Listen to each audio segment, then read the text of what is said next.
Si tu as pris du poids dernièrement et que ta première pensée c'est « il faut que je me rattrape », reste avec moi quelques minutes. Parce que ce réflexe-là, c'est exactement ce qui empêche beaucoup de personnes de retrouver la forme durablement.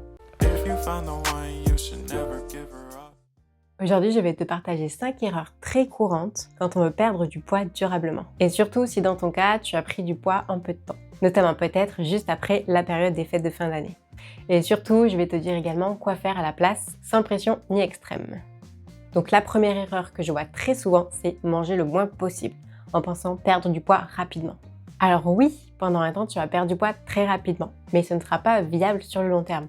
Donc au final, tu vas tout reprendre, voire reprendre beaucoup plus. Tu dois sûrement connaître, c'est ce qu'on appelle l'effet yo-yo.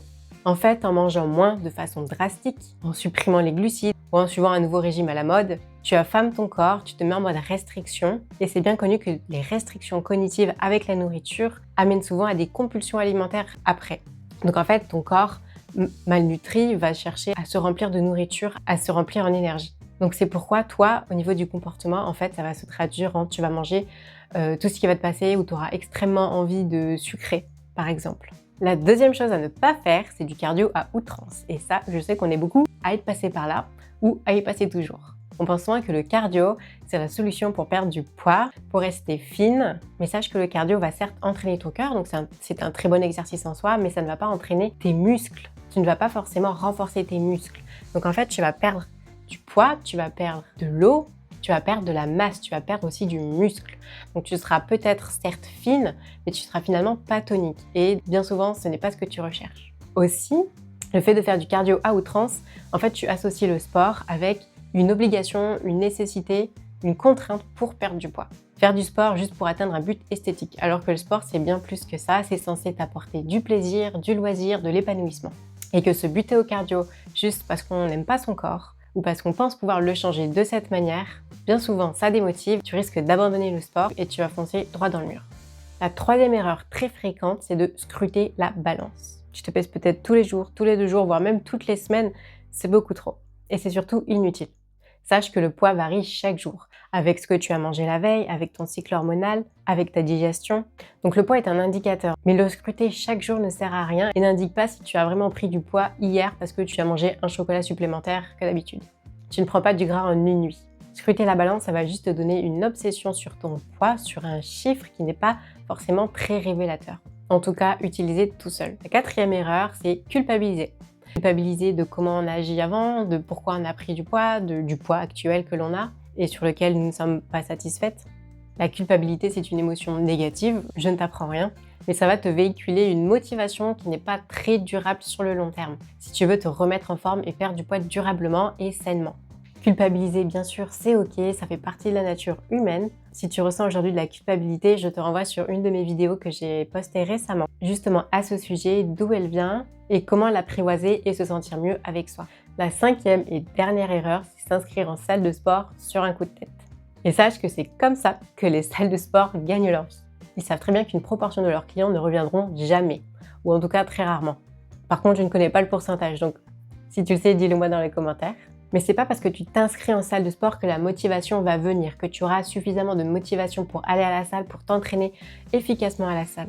S'inscrire en salle de sport, ce n'est pas la solution miracle qui va te permettre d'être régulière dans tes entraînements. Pour ma part, ce que je te préconise, c'est d'abord d'être régulière dans ta pratique à la maison ou à l'extérieur, ou avec l'équipement dont tu disposes ou la salle dont tu disposes déjà. Et seulement après, une fois que tu as suffisamment confiance en toi, tes capacités à être régulière, alors oui, tu peux t'inscrire en salle de sport. Ce ne sera pas un gâchis d'argent puisque tu iras. Les 5 erreurs que je viens de te citer, c'est les ingrédients parfaits pour développer une obsession malsaine autour de son propre poids et autour de la gestion de sa forme. C'est pourquoi tu dois absolument éviter ces 5 erreurs et à la place, ce que tu peux faire, c'est réfléchir à ce que tu aimerais changer chez toi ou développer. Pourquoi toujours penser dans le négatif quand on peut penser au positif? Et mettre en place une routine qui est plaisante, réalisable pour toi, que tu as le temps de faire. Il faut également savoir s'adapter aux aléas, à la motivation, aux envies pour rester régulière. C'est pas grave si ton programme il change, c'est tout à fait normal. Il faut savoir se renouveler et ça aide la motivation, ça aide le plaisir. L'humain aime la nouveauté. Commence petit. Au début, il faut être régulière, il faut apprendre la régularité, poser une habitude. Si après tu veux te lancer dans des programmes d'entraînement 5 à 6 jours par semaine, très intenses, avec des séances de plus d'1 heure, c'est tout à fait ok. C'est juste qu'au début, on est motivé, on fait ça, mais très vite, la motivation s'essouffle, la fatigue arrive et on arrête. Du coup, vaut mieux le faire dans le sens inverse. Commencer petit et évoluer par la suite. Le tout, le plus important, c'est d'être régulière parce que c'est pas l'intensité pendant un court temps qui va t'aider à changer, à te sentir mieux dans ton corps, à perdre du poids, mais c'est la régularité sur le long terme. Et la régularité, ça s'entretient avec du plaisir, de l'épanouissement, un cadre bienveillant et un plan adapté et flexible. Et pour terminer, si tu regardes cette vidéo juste après les fêtes de fin d'année ou après une période où tu as chamboulé tes habitudes, ce qui t'a fait prendre du poids, ne t'inquiète pas, c'est pas un repas, 2 repas, une semaine de repas où tu as fait des écarts qui vont faire la différence sur une routine bien-être, santé et remise en forme que tu tiens toute l'année. Enfin voilà, j'espère que cette vidéo t'a plu. Et si tu veux faire un premier pas dans ta remise en forme et être un minimum encadré, je te propose mon 7 Days Body and Mind Challenge. Le lien, il est dans la description. C'est un challenge pour poser les bases d'une motivation durable, te reconnecter à ton corps pour au final te sentir mieux dans ta peau. Pour terminer, n'oublie pas de liker cette vidéo si elle t'a plu. Tu peux aussi t'abonner et activer la cloche des notifications pour ne manquer aucune des prochaines vidéos. Et je te dis à très bientôt. If you found the one, you should never give her up. I think it's the way life changes when in love, yeah. I surround my soul.